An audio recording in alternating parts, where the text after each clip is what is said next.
This is Democracy Now!, democracynow.org, the War and Peace Report. I'm Amy Goodman. As we turn now with Michael Eric Dyson, Georgetown University professor, author of What Truth Sounds Like, RFK James Baldwin, and our unfinished conversation about race in America.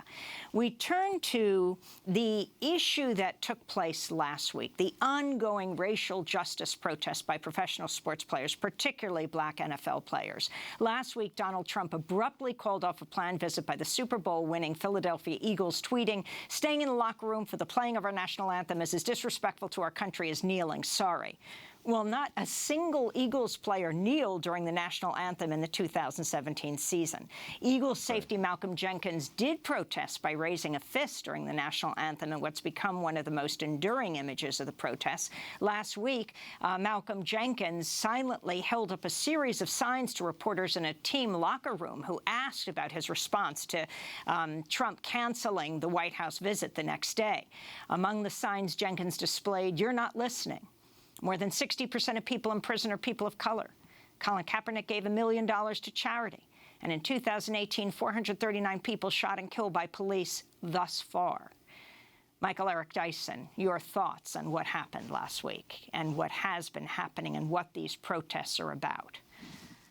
I spent the past weekend with Mr. Jenkins. I was on book tour in Philadelphia, had dinner with him, and then he came to hear me preach yesterday morning at Enon Tabernacle Baptist Church in Philadelphia, where the Reverend Dr. Alan Waller is pastor. So, look, there is a connection here between this young man, brave, articulate, highly intelligent, willing to lay everything on the line. That is his career, the fortunes he's been able to accumulate in behalf of vulnerable people who have no platform, who have no voice.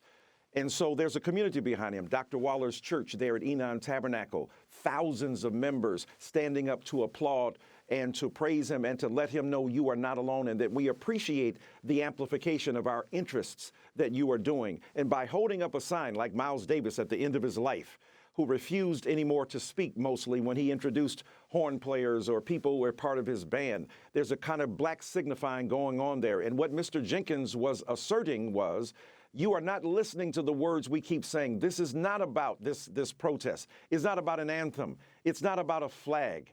It's about the way in which you refuse to flag the interests of African-American people. It's the way in which you ignore the anthems coming from hip-hop culture that have told you about police brutality and about the assault upon unarmed black people by police people. So holding up a sign, hopefully you will read, "You're not listening," the same way Bobby Kennedy sat in that room, refusing initially to listen, wanting to speak, wanting to talk, wanting to be the expert, wanting to be the fount of wisdom and the source of insight.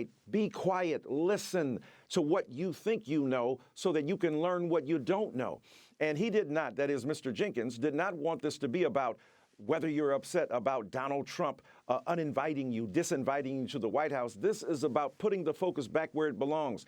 Disproportionate numbers of people of color are locked up. Nonviolent drug offenses are going on, filling these jails and prisons with black and brown bodies. And yes, though the president may pardon Ms. Johnson, that's an individual thing. That's anecdote versus data. That's individual story versus systemic injustice. And what Mr. Jenkins is asserting is the need to focus on the problem as a systematic reality. And we must celebrate Mr. Jenkins, Michael Bennett, Colin Kaepernick, Ed Reed, and those other players, Eric Reed, I'm sorry, who have decided that their fortunes as individual players is not worth protecting at the expense of their people who die in the streets, savages, dogs, hunted down, maimed by the disregard from the justice system for them. Michael Eric Dyson, we have to break here, but we're going to continue a web exclusive at democracynow.org. Michael Eric Dyson, author of What Truth Sounds Like. I'm Amy Goodman. Thanks for joining us.